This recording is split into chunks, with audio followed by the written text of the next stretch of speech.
Hi everyone, good morning. সকলে আশা করি গরমের মধ্যে সুস্থ স্বাভাবিক রয়েছো। আর সকাল সকাল উঠে মায়ের এই সুন্দর বাগানটা তোমাদেরকেও ব্লগে শেয়ার না করে পারলাম না।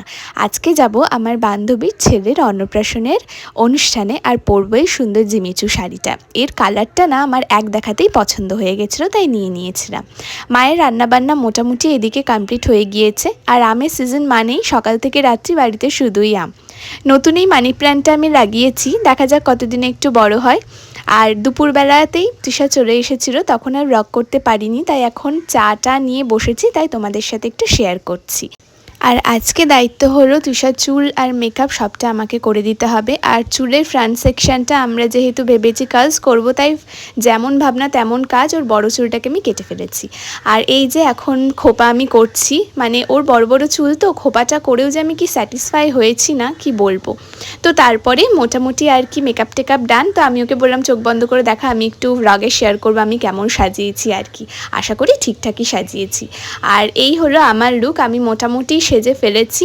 এবার পরে নিয়েছি শাড়িটা, কিন্তু এইসব শাড়ি না পরতে ভীষণই মানে কমফোর্টেবল, কিন্তু কুচি হতে এত প্রবলেম হচ্ছিল প্রায় 10-15 মিনিট ধরে। মানে আমার ফার্স্ট টাইম মায়ের হেল্প লাগলো আমার শাড়ি পরতে, মানে এই শাড়ি এতটাই বেশি স্লিপারি।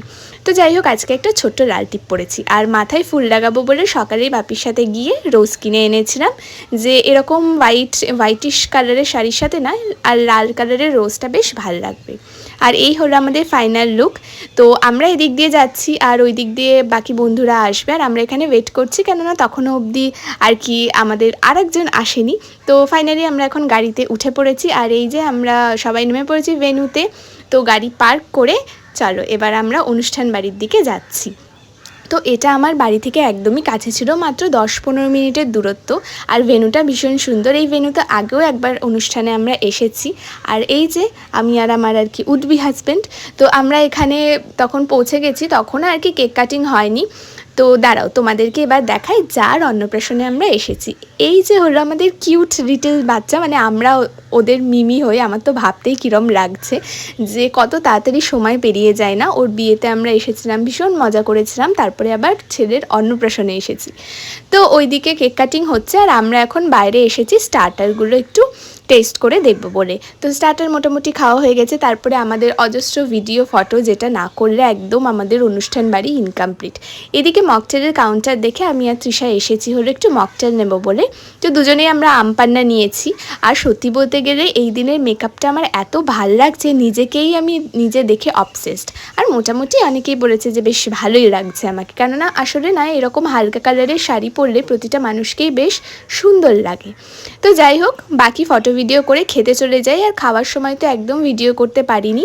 তো কচুরি খেয়েছিলাম, সাথে চিকেন ছিল, ফিশ ফ্রাই, পোলাও, মাটন।